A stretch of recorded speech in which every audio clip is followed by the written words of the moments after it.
From the gritty growl of a classic rock anthem to the smooth vocal-like sustain of a blues solo, distortion pedals are the secret sauce that can transform your guitar's voice.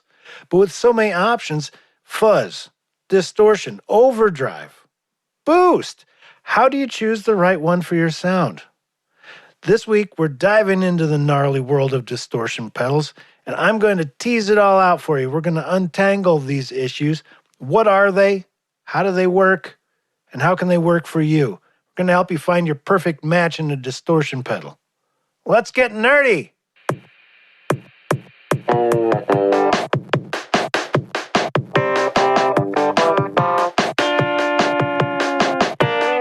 I'm Andy Schneider, career musician turned guitar coach, producer, and author of over 100 books from my publishing company, Seeing Music Books. I was a high school band nerd, then a devoted jazz guy, then a backing musician for great artists in every type of music.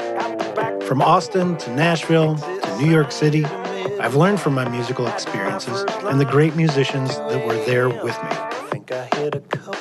I'm a self-taught guitarist, but I was lucky enough to get the right bits of education early on in my career. Pairing that with the many conversations I've shared with more experienced musicians put me on the path to success, a path that built my skills to become the experienced, confident musician audiences enjoy today. I created the Guitar Nerd podcast to give you simple steps to building and growing your musical knowledge, having greater abilities, and getting that amazing music that's inside of you out and into the world where we can all enjoy it. Whether you're a beginner or experienced guitar or bass player, if you want to make fantastic music, you're in the right place, my friend. Now let's get nerdy. Welcome, everyone, to Guitar Nerd. My name is Andy Schneider. This is the place where we talk all things nerdy about guitars, bass guitars, and all the things we love about them. Whether you're new to playing or have some experience, I hope you're going to find something here this week to energize your music. Last week's episode was What Are Modes? We talked about modes, the scales, as they relate to the major scale. Yeah, go check that one out if you want some serious medicine for your melodies. A modal approach will do it. That was a fun episode. This week, we're going to be turning the spotlight onto the very colorful world of distortion pedals. There's a lot of confusion about distortion pedals because, my goodness, there are a lot of options on the market today. There are boutique ones, there are classic ones, there are hot-rodded, upgraded distortion pedals. Some are called fuzz, and some are called overdrive, and some are just called boost. What is that? And how are they different? They all seem to kind of be doing the same sort of thing, making stuff louder, right? Well, yes, they do a couple of functions, and we're going to sort all of that stuff out. Distortion is the effect that gives electric guitars their signature sound, whether it's rock or blues or many other genres. It's what happens when you push your amp beyond its clean limits, creating a rich, textured sound.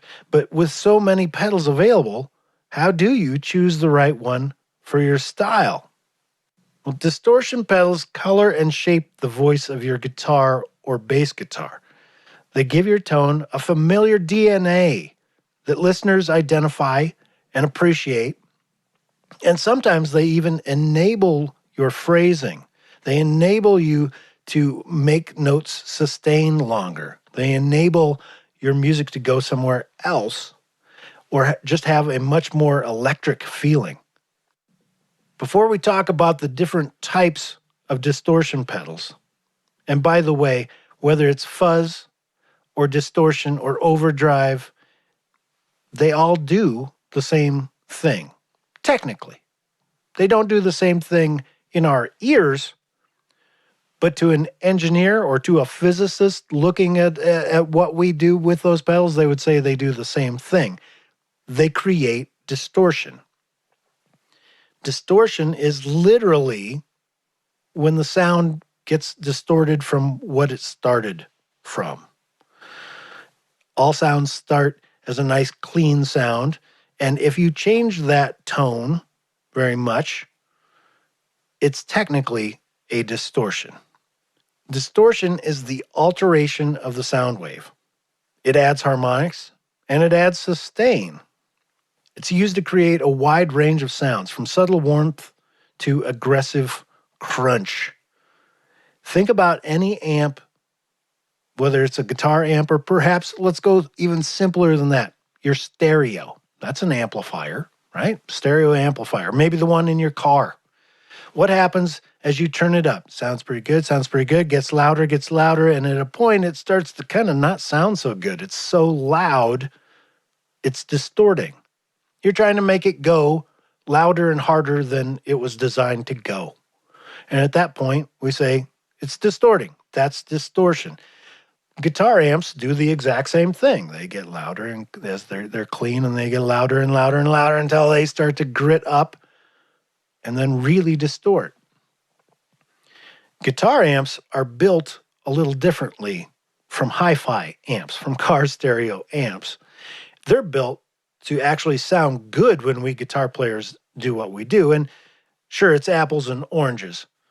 Distorting a mixed record is one thing.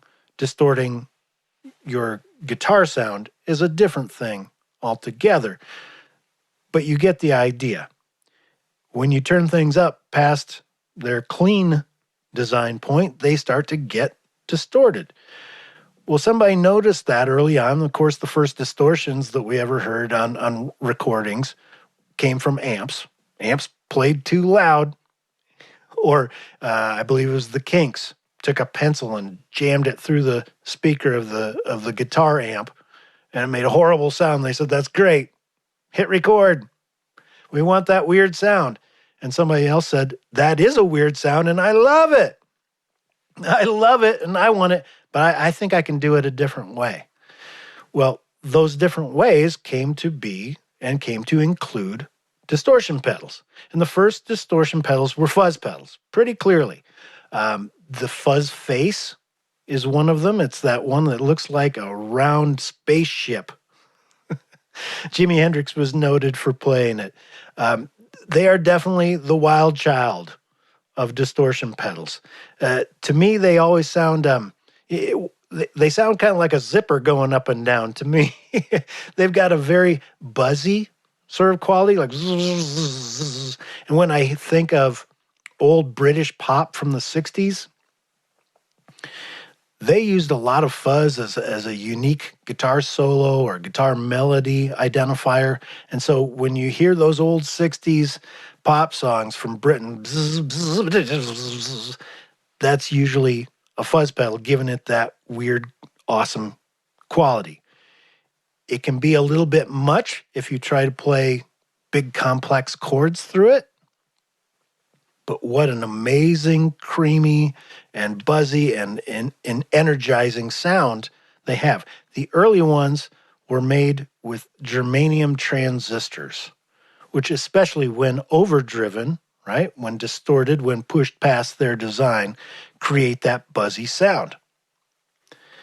Distortion, on the other hand, distortion pedals, I should be saying, offer a more aggressive or tighter sound with a harder edge.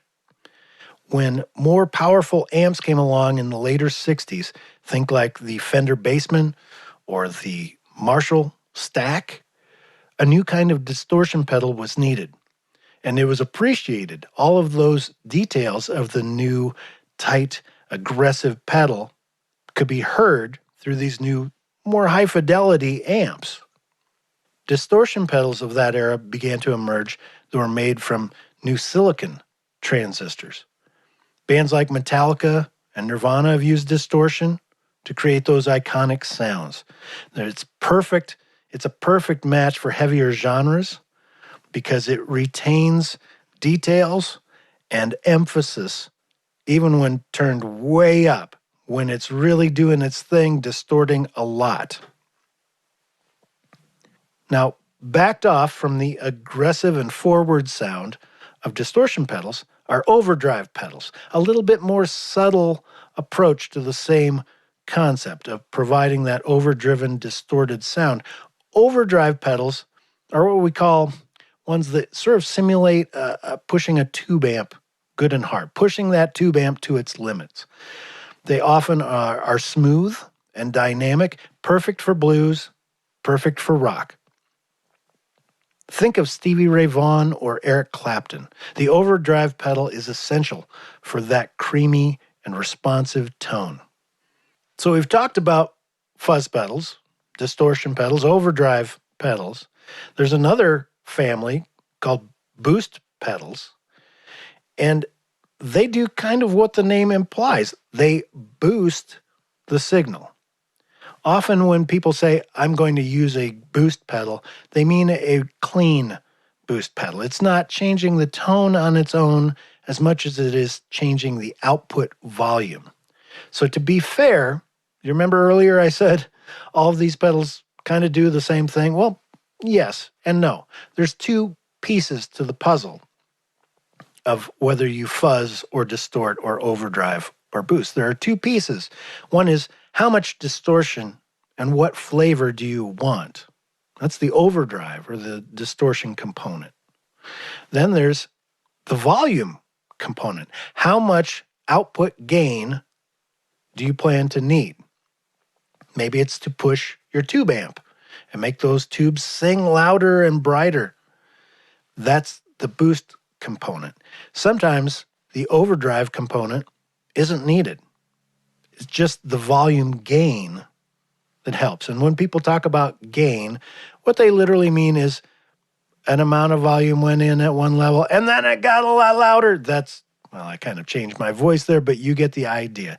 Gain simply means that the signal went up between the input and the output. It's really good to sometimes talk about the definitions of these words because they either get misused unintentionally or we sort of, as guitar players, adopt an in-speak kind of meaning to them. And we'll say it's a more gainy amp. Well, what they really mean is it overdrives more. So sometimes these words do get misused. If you hear somebody misusing it, hang in there in the conversation. We have a shorthand in the music world for almost everything, it seems. But a boost pedal doesn't add distortion by itself. It rather increases the signal strength to push your amp. Brian May was known to use a booster to push his amps into overdrive. And there are several different ways that a person can use these pedals by themselves or in combination. We're going to talk about that in 1 minute.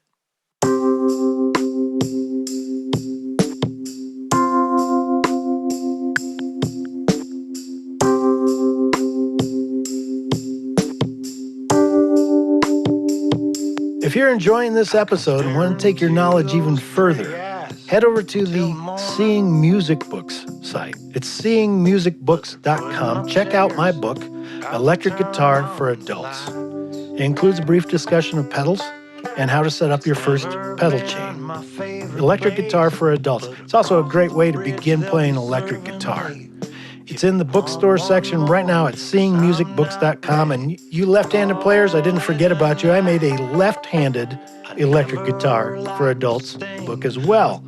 It's a book that comes with a bunch of videos. Once you buy the book, it unlocks the videos on the site. In fact, you can go to the Seeing Music Books site right now and watch the free videos immediately.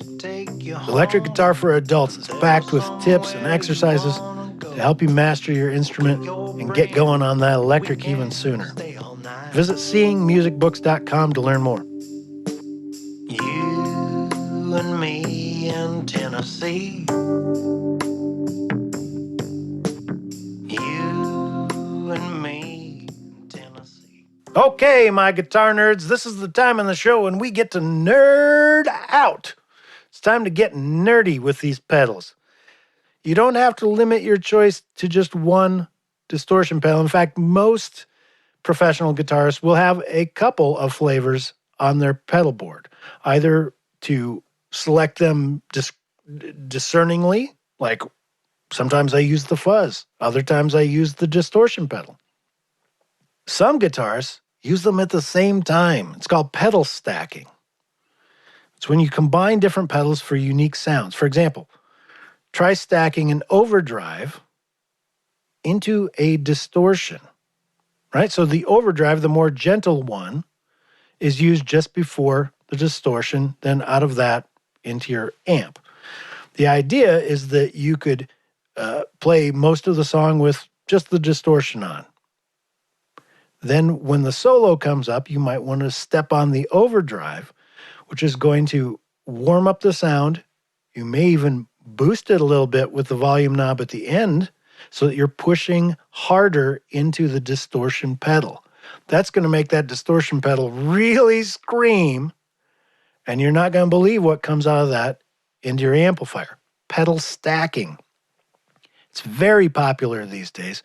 I remember seeing the band Canned Heat. Canned Heat. You remember them? They were at Woodstock. Well, I saw that band, and I tripped out because he was using two rat pedals, one into the other one.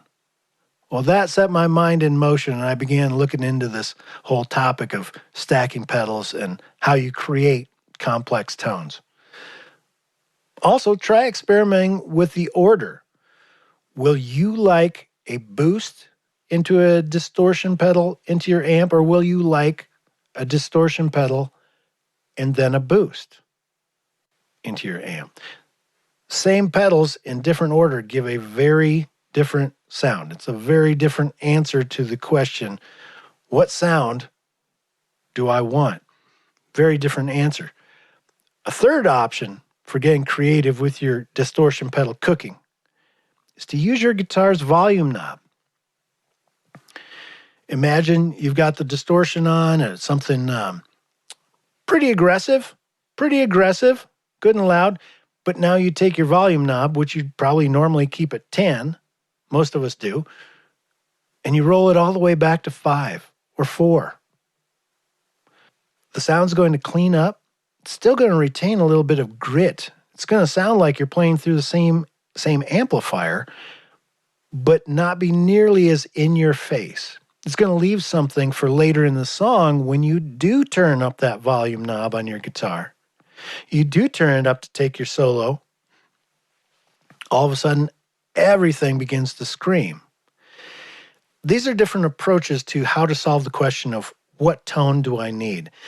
I've known some players that always use their guitar on 10, and when they want more for that solo, they step on a pedal, which gives them a little overdrive, a little bit of boost into the amp, and Bob's your uncle.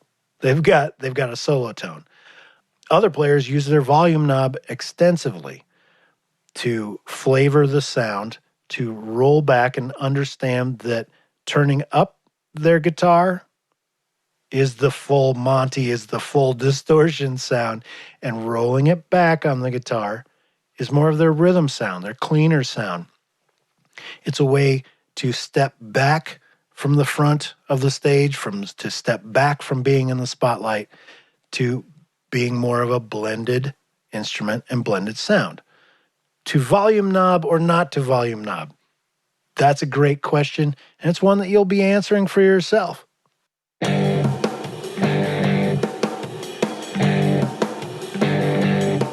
This week, we've explored the different types of distortion pedals: overdrive, distortion, fuzz, and boost, and how they can shape your sound. There are a million flavors and varieties out there, and each one has a little bit different color or different idea for you to use on your music. Thank you, everyone who's been subscribing to this podcast. Thanks for following on social, and thank you for sharing this with your musical friends. It's really important that we hang together, we guitar and bass players. The world needs us and needs your music, musician. Next week, we're going to be talking about hammer-ons and pull-offs. Yes! It's an 80s special. No, it's not an 80s special. Hammer-ons and pull-offs are for much more than just heavy metal music. Have you heard of them? Hammer-ons and pull-offs? It's a different way of striking a note. We don't always have to use a pick. We don't always have to do things the same way. Hammer-ons and pull-offs are notes that happen usually definitely without a pick, and often without striking with the right hand. Well, it's going to be a whole session, a whole podcast just on hammer-ons and pull-offs, how to use them creatively, how to put them inside of your music. It's going to be so much fun. You've got great music inside of you, guitar player. Let's get it out and into the world for everyone to hear. You can do this because making music is just assembling a collection of small tidbits of sound that fall in your ears with tips on how to do things like arrange your fuzz pedals and how to play a good hammer-on lick. Oh, I can't wait. Next week's going to be a lot of fun. This week, experiment with your pedals. Try different orders. Try gaining them in different ways. That means adjusting the knobs in different places. See how they change your sound. Listen to your favorite guitars and try to identify the pedals they use. Maybe do a deep dive. Go into YouTube and ask it, what pedals did that guy use? There are so many great ways to learn about our technology anymore. I encourage you to use them all. Until next time, have a great nerdy week. I'm Andy Schneider, and you've been listening to Guitar Nerd.